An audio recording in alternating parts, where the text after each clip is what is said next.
Development of nationalism in our country.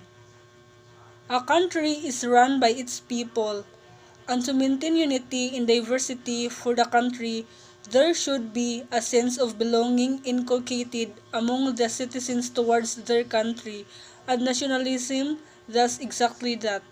It is a sentiment that makes people to keep service to the nation over self.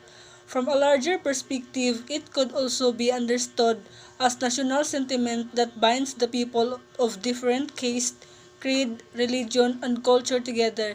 These say they united to protect their nation from external threats as well as to contribute to its growth. It fosters the citizens a responsibility to preserve the national heritage and culture. It encourages the preservation of national values and heritage. Nationalism in the Philippines develops when the Spaniards colonized our country, aiming to acquire a share in the spice trade since they are attracted by the valuable spices. At that time, Spain and Portugal are the two powerful countries that leads the world. They divided the world into two where they would explore and find spices. There was no spices in Europe back then. Individuals that had spices was considered as rich people. When Ferdinand Magellan went to our country, he discovered that the Philippines was rich with golds and spices. Because of him, Filipinos convert to Christianity religion aside those who live in southern part of Mindanao. When Filipinos awakened from the reality under the Spaniard colonization, they started to revolt against them. Filipinos sacrificed themselves and bloodshed in our own country which they own the sense of nationalism.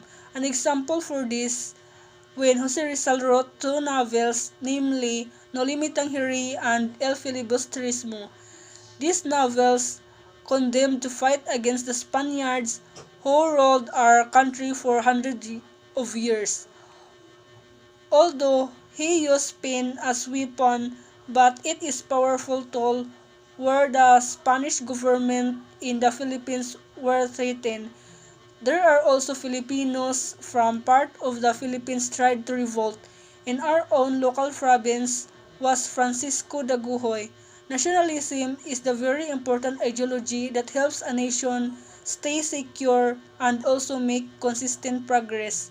When the people of nation are not united by nationalism, it becomes vulnerable to several threats.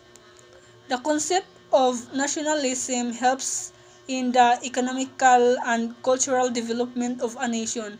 A country where people value nationalism progresses steadily. People understand their responsibility towards the country and fellow citizens, thereby helping the nation grow. It plays a crucial role in preserving democratic principles. Democracy is successful only when people are united despite several demographic differences between them. People belonging to different religions and castes take part in electoral process to form a democratic government that preserves their interests. Nationalism is the core of democratic governance and its functioning. It is also the greatest strength of the people. There have been many revolutions in the history that were fueled by nationalistic fervor. People who value nationalism are vocal about their own rights and privileges as well as the right and privileges of others. Nationalism had proved to the game changer when it comes to independence and sovereignty.